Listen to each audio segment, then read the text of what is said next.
Comment je fais quand je me sens à plat, comment je fais quand j'ai plus de peps, comment je fais quand j'ai l'impression de subir ma vie et que chaque journée est plus fatigante que la veille, comment je peux faire concrètement pour récupérer de l'énergie là où il y en a. Parfois, c'est pas si évident que ça, mais on va en parler et trouver des clés ensemble qui, j'espère, pourront vous aider dans ce chemin-là.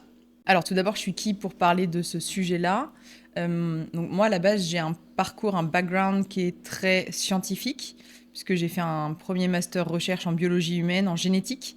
Donc, vraiment axé sur... mon master s'appelait Gènes, cellules et développement. Donc, comment est-ce qu'un être humain grandit depuis la cellule œuf, même avant ça, depuis les gamètes qui l'ont conçu, jusqu'à devenir un être humain qui va ensuite grandir, évoluer jusqu'à sa mort.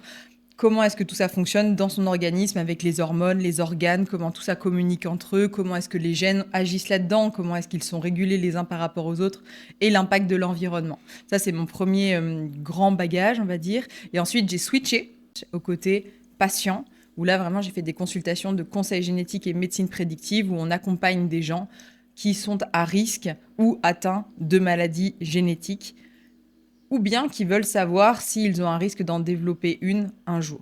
En gros, l'idée des consultations, c'est ça, c'est vraiment de faire de la médecine prédictive, c'est d'éviter que le risque ne réapparaisse chez eux ou bien dans leur descendance.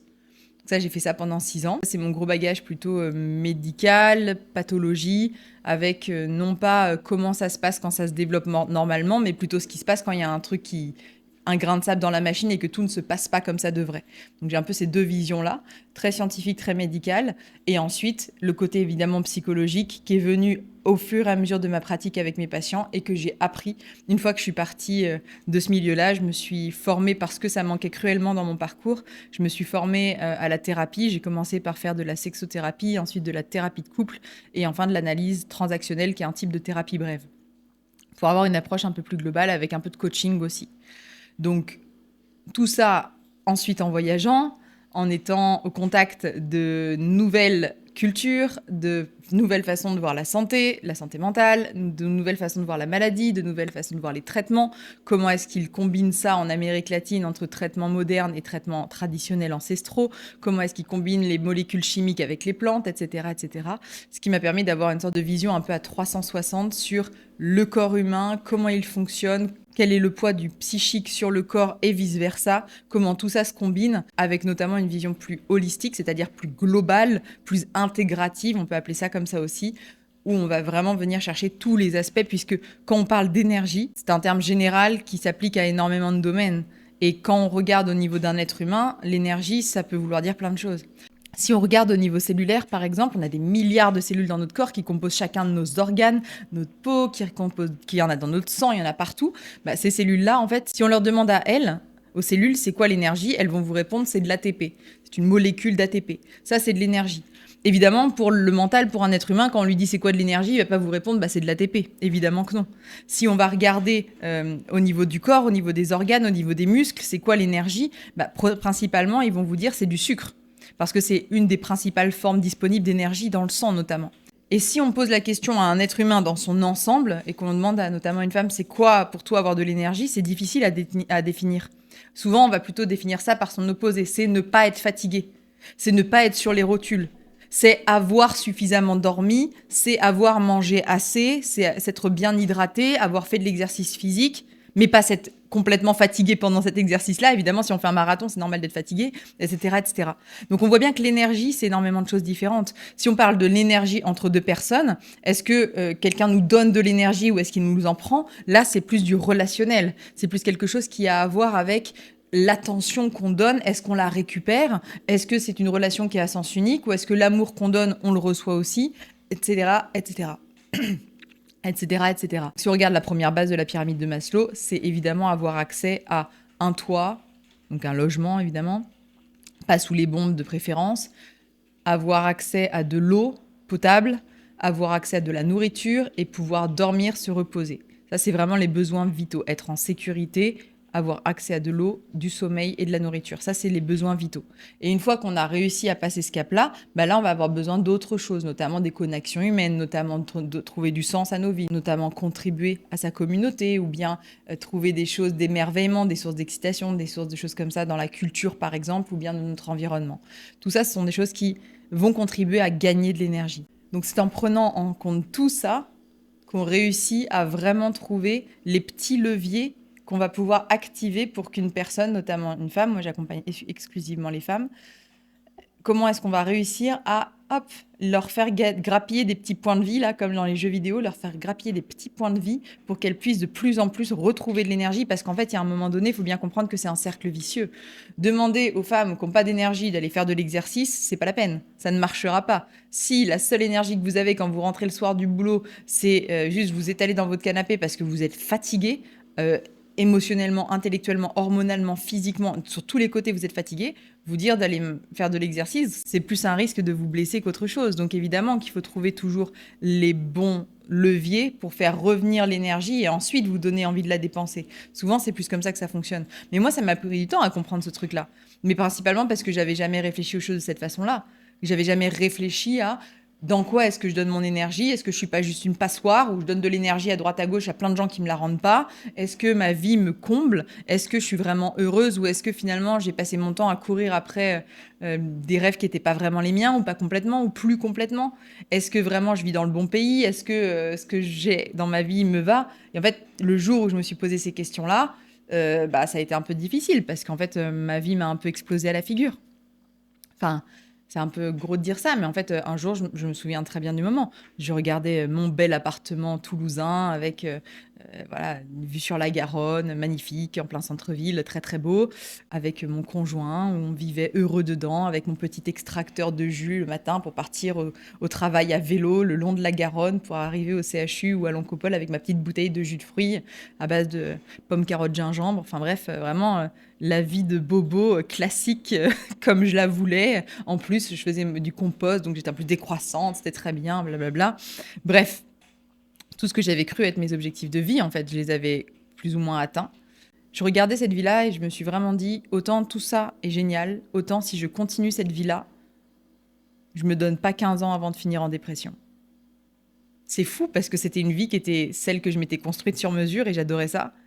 J'avais déjà changé, traversé la France pour venir dans cet endroit, avoir ce job-là, ces doubles jobs-là, cette ville que j'adore, ces amis que j'étais venue retrouver, ces nouveaux amis que j'avais créés, enfin, ces nouvelles relations qui s'étaient construites avec des activités, j'apprenais des langues. Enfin, c'était trop bien, c'était trop bien. Mon cours d'impro le lundi, mon cours de russe, mon cours de tango, enfin trop bien, tu vois, trop bien. Mais les apéros le vendredi et mon rendez-vous chez la psy, enfin bref, vraiment la vie, je crois, instagrammable par essence de toute citadine trentenaire classique. Et je regardais cette vie-là et je me suis dit, en fait, si je continue ça, je vais juste exploser en plein vol. Ce qui m'a sauvée, enfin sauvée, je sais même pas si c'est vraiment le terme, parce qu'en fait, j'aurais peut-être été plus heureuse si j'avais gardé les œillères. Mais en tout cas, ce qui m'a fait changer de vision et qui m'a donné un électrochoc, ce qui m'a vraiment fait dire un jour, quand je regardais ma vie, quand je me suis dit, waouh, en fait, je ne peux pas continuer. Je ne veux plus de cette vie-là. Avec cette certitude au fond de moi que j'allais tout envoyer valser, que j'ai senti le vide s'ouvrir sous mes pieds quand je regardais cet appartement, cet homme-là que j'aimais. Et je me suis dit, en fait, c'est plus pour moi. Je sentis vraiment un truc s'ouvrir. Je sais pas comment décrire cette impression-là, mais de me dire, oh, ok, c'est vertigineux, mais je sais que je vais tout envoyer valser. Je ne peux pas rester là. Si je reste là, je meurs. Ce qui m'a aidé à avoir ce déclic-là, c'est deux choses. La première, c'est qu'en fait, de par mon travail, comme je travaillais notamment à l'Oncopole, spécialisée dans les cancers génétiques, je faisais des consultations où je voyais en face de moi des personnes qui venaient d'avoir des diagnostics de cancer. On parle de cancers génétiques qui, donc, par essence, apparaissent souvent plus tôt que les cancers qui ne sont pas génétiques. Et comme ça touche les patients à un âge plus jeune, j'avais des patientes qui avaient mon âge. J'ai vu des femmes de 30 ans avec des cancers du sein, parfois métastatiques, où je me disais, j'ai toute ma vie devant moi et on verra bien. Elles aussi se disaient ça, seulement elles étaient devant moi avec un diagnostic de cancer du sein et leur vie venait de prendre un tournant à 180 et elles étaient complètement, évidemment, comme on peut bien l'imaginer, choquées, désarçonnées, perdues, apeurées, enfin, évidemment.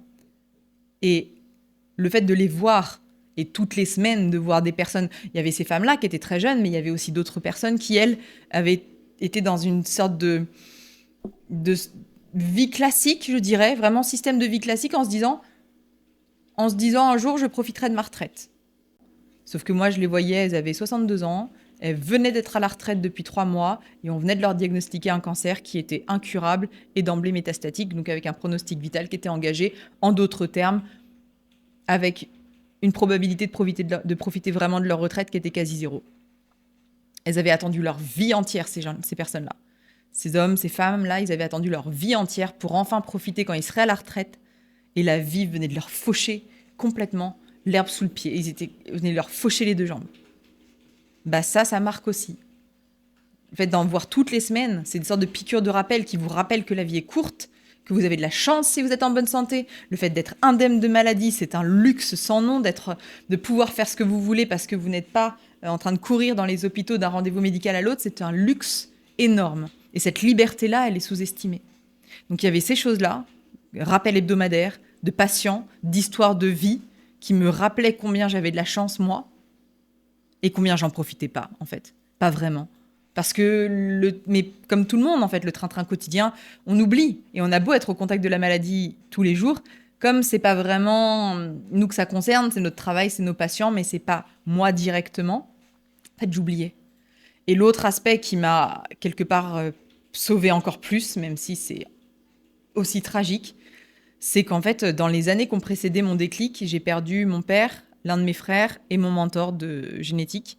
Donc, ça a été 3 décès sur 5 ans qui ont été marquants, brutaux, qui m'ont rappelé, qui m'ont mis en fait devant la figure combien la vie était précieuse, même si j'avais jamais considéré la vie comme quelque chose de futile. J'avais toujours eu ce sens très proche de la vie est quelque chose de précieux, pas facile mais précieux, beau mais difficile. Ces notions-là, je les avais. Seulement là, quand on enchaîne les enterrements, la notion est vraiment d'autant plus proche. Surtout quand c'est des décès qui sont inattendus. Donc d'avoir ces décès-là de personnes qui étaient mes piliers, mes rocs, mes modèles, des hommes de ma vie, en fait, tout simplement. Et en même temps d'avoir des rappels hebdomadaires de patients qui, eux aussi, croyaient qu'ils avaient le temps. Ces 2 choses-là combinées, ça m'a juste fait... Et puis, bien sûr, évidemment, comme tout le monde, j'ai vécu aussi 2020-2021. Donc, finalement, quand on est sorti du dernier confinement, même si moi, j'ai pas vécu les confinements comme tout le monde, parce qu'on était quand même... On travaillait de la même façon, mais bref, je me souviens vraiment regarder cet appartement, cette vie, et me dire c'est fini. Je refuse de vivre ça, en fait. Ce sera pas ma vie. Ça, c'est pas la suite de l'histoire, c'est pas ça. Tous les chapitres d'avant, j'étais ravie. Ce chapitre-là, je suis heureuse comme il n'y a pas, mais le suivant, s'il ressemble à ça, c'est terminé pour moi, il n'y a plus personne. Je vais finir en dépression, je vais finir en burn-out, je vais finir en je sais pas quoi, mais ça va pas bien se passer. Au départ, je me suis dit que j'allais juste partir de job, juste changer de job encore une fois, et aller travailler dans un autre hôpital parce que je m'ennuyais, ça faisait 3 ans que j'étais sur ce double poste. Bon. Et puis au fur et à mesure que l'hypothèse de changer de région s'avançait, je me rendais bien compte que le problème n'était pas vraiment là. Peut-être qu'il fallait carrément que je change de pays, ce qui commençait à poser un peu plus de problèmes niveau logistique pour ma relation avec cet homme-là. Et puis finalement, les mois passant, on a fini par se séparer pour d'autres raisons. J'ai lâché mon travail comme prévu, j'ai trouvé une remplaçante, j'ai laissé mon appartement et je suis partie dans le sud-ouest me former à d'autres choses complètement différentes qui sont des approches holistiques absolument pas ni basées sur la médecine et pas trop sur la science non plus d'ailleurs, qui sont des approches de kinésiologie avec dedans des approches plutôt de type médecine chinoise traditionnelle, ayurvédique, réflexologie, des choses comme le tapping, on entend beaucoup ça, l'EFT, l'EMDR, les mouvements oculaires, donc des approches thérapeutiques brèves et médecine traditionnelle orientale. Donc je suis partie me former à ça à Biarritz. Et puis ensuite, j'ai commencé à vouloir apprendre tout ce que j'avais pas appris, donc vraiment le côté psycho. Donc je me suis orientée d'abord vers la sexothérapie parce que ça m'avait toujours intéressée. Je trouve que se joue dans la sexualité beaucoup plus qu'un rapport physique. Il y a tout ce qu'on ressent, comment on se sent dans son corps à soi, dans son couple, tout ce qu'on a appris en termes d'éducation, comment on se représente les choses, tous les tabous sociétaux, familiaux, etc. C'est une énorme mélasse de plein de trucs. Je trouve ça super intéressant. Ça a suivi derrière vers une formation de thérapie de couple, un peu de coaching, et puis finalement par de l'analyse transactionnelle.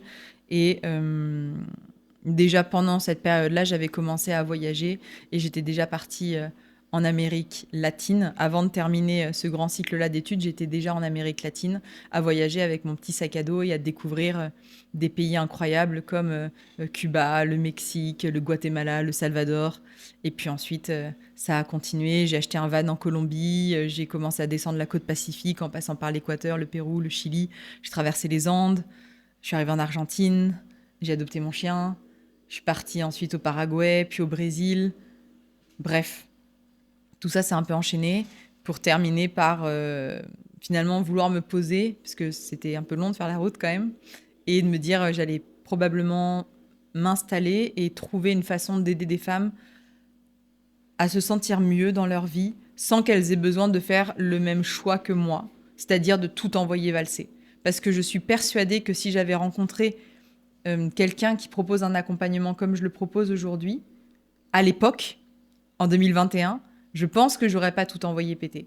Je pense que je serais restée dans ma vie, j'aurais juste fait quelques aménagements. Parce qu'évidemment, là, je vous parle de ma vie, mais je vous ai même pas expliqué ce qui m'allait pas dedans. En fait, j'avais pas que des relations ultra saines, notamment avec mes amis. Je disais jamais ce que je ressentais, ce que je pensais au moment où je le ressentais. J'étais une sorte de cocotte minute qui gardait tout pour elle. Ma relation amoureuse, elle était pas saine parce que j'avais pas choisi mon conjoint sur les bons critères. J'étais sur une relation passionnelle, montagne russe, up and down en permanence. J'avais énormément de non-dits familiaux, j'avais énormément de choses non réglées avec moi-même, j'avais une très mauvaise image de mon corps, etc., etc. Si j'avais travaillé tout ça, et c'est pas faute d'avoir fait des thérapies, hein, je vous dis ça, c'est pas faute d'avoir vu des thérapeutes, hein, des psys notamment en thérapie brève, etc. Et pas que. Mais bref, donc si j'avais à l'époque peut-être pensé les choses différemment, je pense que je serais restée. En l'occurrence, c'est pas le choix que j'ai fait, j'ai choisi de partir et la vie fait que je suis très heureuse maintenant de vivre au Paraguay, mais forte de toutes les expériences que j'ai vécues, vous imaginez bien que voyager toute seule en tant que femme dans un van de 4 tonnes en Amérique du Sud, on a envie de 3 trucs, des choses. Alors évidemment, avec les rencontres qu'on fait, les amis qui nous suivent sur la route, etc., le choc des cultures, comment est-ce qu'on apprend à lâcher le contrôle, parce qu'on ne peut pas voyager en étant ultra stressé comme ça pendant des mois et des mois. On peut le faire sur quelques semaines, mais pas sur des mois entiers. Enfin, impossible en fait. Et puis on peut pas vivre à l'étranger en croyant qu'on va rester dans sa petite case de comment on était en France, impossible. Donc c'est tout envoyer valser, reprendre tout à zéro, se retrouver. Quand on est seul, perdu au milieu du désert, pas un arbre à 300 km à la ronde, et juste soit éventuellement une amie avec qui partageait ce truc-là, un réchaud de pâtes, et se dire ok, là si on a un problème, il y a personne pour venir nous aider. Quand on vit au rythme d'un petit village local sur la côte équatorienne, alors que tout le monde reprend une vie normale et que nous, on est en dehors du temps, brassés par juste l'horaire des marées pendant des semaines, forcément que ça recentre sur ce qui est essentiel pour soi. Quand on est à des milliers de kilomètres de sa famille et qu'on n'a pas d'accès à eux facilement parce qu'on capte pas Internet, parce qu'à Cuba, il y a des coupures d'électricité de 12 heures, en fait, bah forcément que ça recentre. Forcément, quand on est seul loin des siens, ça recentre et ça fait se poser des bonnes questions. Tout ce qu'on s'était construit comme identité, elle tombe.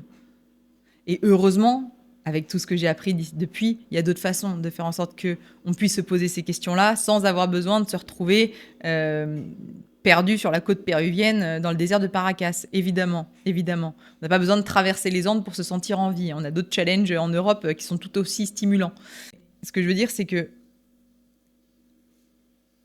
aujourd'hui, on oublie trop dans notre société occidentale de se poser les vraies questions, les bonnes questions. Et en fait, on ne peut pas se permettre d'attendre la retraite pour vivre, pour être soi-même, pour enfin faire ce qu'on veut. C'est un pari qui est trop risqué. Enfin, c'est vraiment un pari qui est trop risqué. J'aime pas être alarmiste, mais j'ai trop travaillé avec des personnes qui avaient attendu la retraite et qui allaient jamais pouvoir en profiter pour trouver ça satisfaisant. Enfin, c'est long. C'est long d'attendre la retraite. Vraiment, c'est ça qu'on veut. En plus, la retraite, on la verra peut-être même pas. Enfin, moi, ma génération, je suis vraiment pas convaincue du concept. Donc, en plus, attendre un truc qui viendra peut-être pas, on va devoir bosser jusqu'à 70 ans. Super. Bah, heureusement que l'espérance de vie des femmes, c'est 84. Hein, on aura 14 ans. Génial. Enfin, moi, ça me séduit pas hein, comme concept. Moi, ça me séduit pas du tout. Je dis pas aux gens de quitter leur travail. Hein. Je suis pas en train de dire lâchez tout et devenez entrepreneur à Dubaï. Hein. Pas du tout. C'est pas du tout mon discours. Par contre, gardez votre travail. Soyons raisonnables. Mais essayons d'être quand même de vivre une vie plus en accord avec ce qui compte vraiment. Et pas le truc du quotidien qui nous prend et on oublie. Non, non. Posons-nous, quelqu'un à qui parler dans nos vies, qui nous recentre, qui nous remet sur le bon chemin. Parce que la vie, ça se construit au quotidien, en fait. Ça se construit tous les jours. Chaque petite décision construit nos vies, tout le temps, en permanence. Boire de l'eau, par exemple, c'est une chose importante. S'assurer que l'eau qu'on boit est bonne pour nous, c'est pas mal aussi. Voilà. Non, je dis ça parce que j'ai vécu quand même dans des pays où l'eau n'est pas potable en permanence. On oublie ça aussi, que c'est une chance en France, mais voilà. Aujourd'hui, quand je parle de ce que je fais, j'aide les femmes à regarder, à boucher les trous de la passoire, en fait.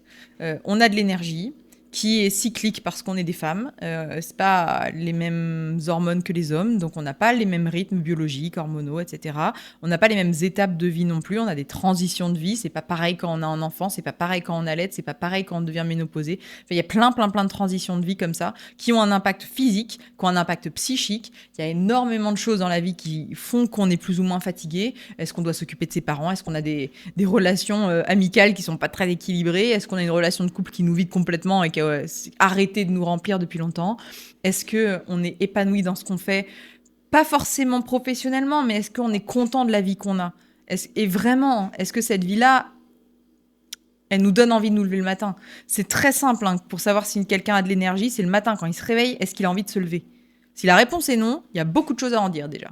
Il y a énormément de choses à regarder. Comment le cerveau est construit? Est-ce qu'on a des particularités? J'aime bien aussi travailler avec des femmes qui n'ont pas un cerveau neurotypique, on appelle ça, qui ont des petites spécificités. Ça peut être des personnes qui ont de la dyslexie jusqu'à des personnes qui sont au potentiel ou bien des personnes qui sont sur le spectre, sur le spectre de l'autisme, comme on appelle ça, qui est très mal diagnostiqué chez les femmes adultes d'ailleurs au passage, mais enfin ça c'est une parenthèse, mais qui ont du coup des particularités ou bien des troubles de l'hyperactivité, de l'attention, etc. Ou bien des personnes qui sont hypersensibles, etc.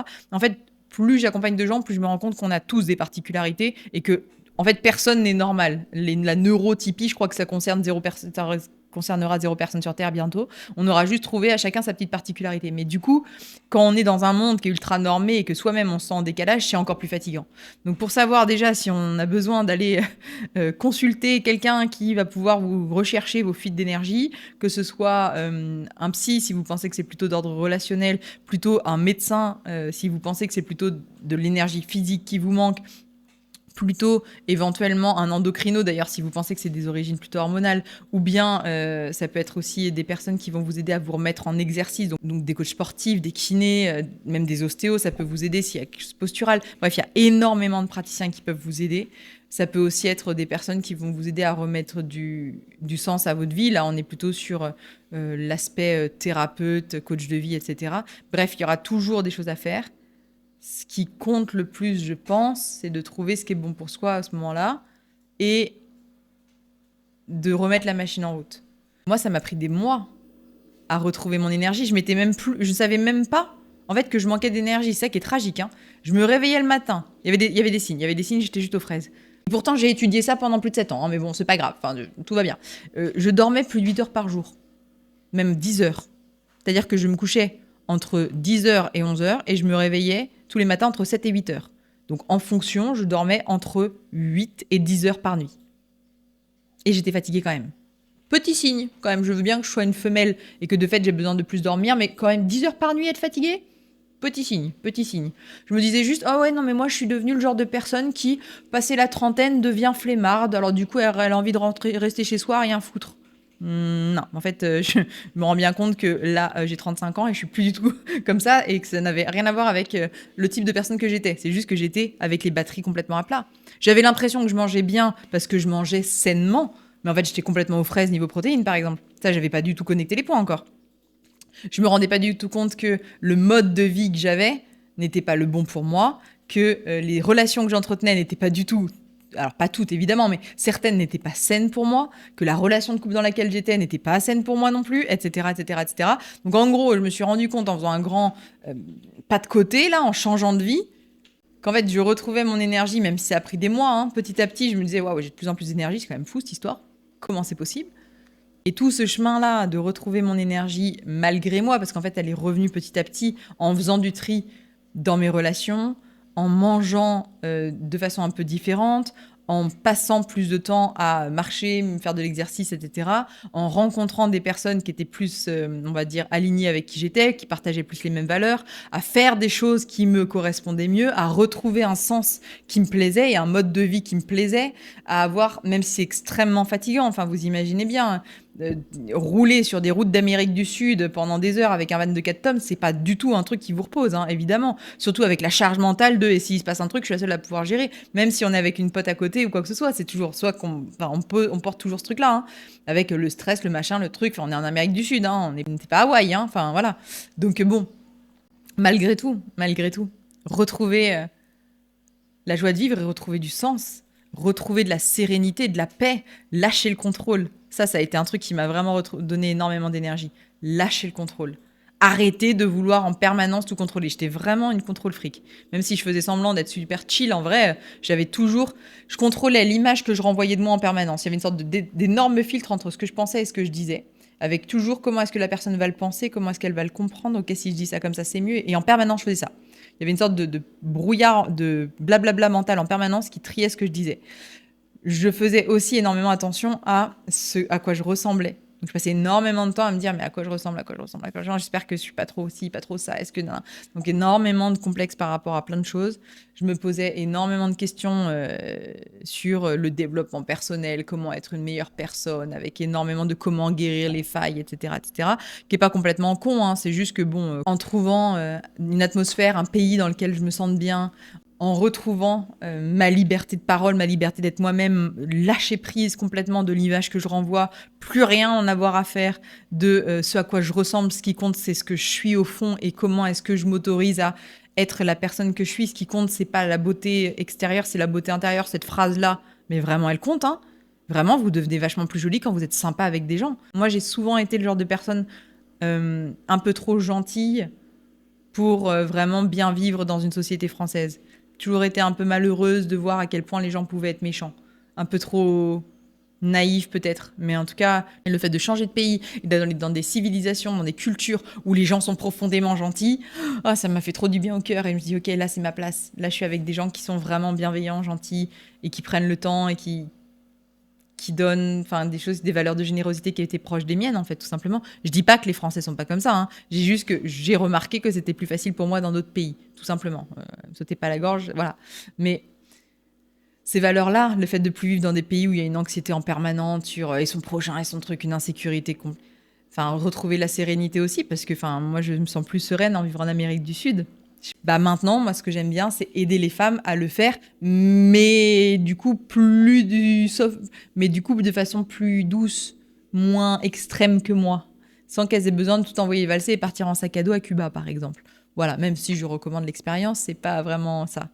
J'aime bien me dire qu'il y a d'autres façons plus progressive, plus lente, plus bienveillante envers soi-même et envers ses proches, etc. Parce qu'on n'a pas tous envie d'envoyer valser sa maison, son travail et son conjoint à sa famille, évidemment. Et c'est pas le but d'ailleurs. Je pense que c'est pas forcément très sain de faire ça.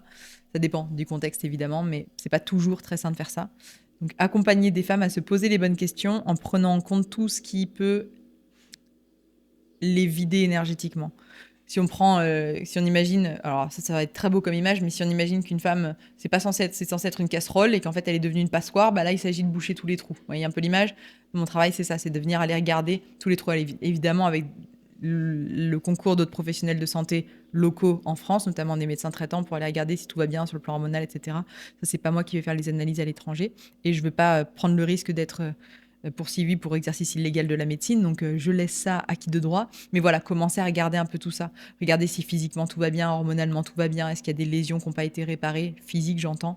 Est-ce que en termes de balance hormonale, tout va bien? Est-ce qu'en termes d'exercice physique, c'est cohérent? Est-ce que le sommeil est bon? Est-ce que l'alimentation est bonne? Est-ce que l'hydratation est correcte? Est-ce que le rythme de vie convient? Est-ce que le travail est pas trop stressant? Est-ce qu'on n'est pas en train de se cacher les yeux devant une dépression qui est en train d'arriver? Est-ce qu'on n'est pas en burn-out? Est-ce qu'on n'a pas mal digéré un deuil, une rupture, un machin qu'on se trimballe depuis 10 ans, on s'était pas rendu compte? Est-ce qu'on a vraiment un mode de vie qui est adapté à qui on est? Est-ce qu'on n'a pas des particularités émotionnelles, psychiques, mentales, ce qu'on veut, qui devraient normalement entraîner un aménagement du rythme de vie qu'on n'a jamais pris le temps de faire parce qu'on s'était jamais rendu compte qu'en fait on n'était pas tout à fait comme tout le monde? etc., etc. Est-ce qu'on a la relation de couple qui nous convient ou est-ce qu'on choisit nos conjoints avec les pieds? Est-ce que nos amis sont vraiment des amis ou est-ce que c'est plutôt des profiteurs? Est-ce que nos relations sont saines avec notre famille? Sinon, comment on peut les améliorer? Etc., etc. Et surtout, comment on se parle à soi? Comment on se traite soi-même? Tout ça, là, c'est énormément de questions à se poser. C'est très vaste comme terrain. C'est pour ça qu'avoir quelqu'un qui a une vue d'ensemble pour guider un peu tout ça et avancer étape par étape, c'est pas mal. Et c'est ce que je propose aujourd'hui. Donc certains diront que je fais de la santé intégrative, si vous voulez. Mettez le mot que vous voulez dessus, en fait. J'ai pas envie de mettre un... Je dis pendant le temps que j'étais conseillère particulière, je trouvais que ça allait pas mal. Et je conseille sur à peu près tout. Voilà, une vue d'ensemble avec tout ce que j'ai étudié, tout ce que j'ai vécu. Bon, on mettra le mot qu'on veut dessus, c'est pas la question. Ce qui compte, c'est ce qui se passe. Ce qui compte, c'est qu'après être venues me voir, les femmes, elles ont retrouvé leur peps, leur niaque. Elles ressortent, elles sont boostées, elles sont confiantes et leur vie avance dans le sens qu'elles veulent. Et elles se sentent pousser des ailes. C'est même pas pousser des ailes, c'est qu'elles sortent les ailes qu'elles ont toujours eues et qu'elles avaient juste oublié qu'elles se trimbalaient depuis longtemps. J'ai parlé d'énormément de choses. Si jamais vous voulez approfondir certains sujets, je vous ai donné notamment une liste de praticiens, une liste de professionnels qui peuvent vous aider là-dedans.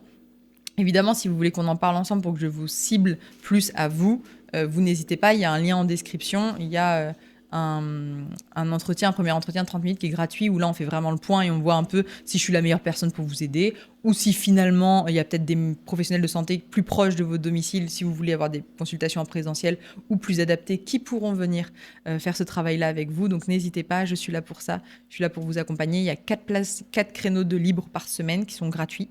Après, voilà, je garde la place pour mes clients quand même. Mais voilà, en tout cas, je suis là pour ça et j'espère que je vais pouvoir rendre leur joie de vivre aux personnes, notamment aux Françaises, à mes compatriotes qui sont restés dans le pays. Voilà.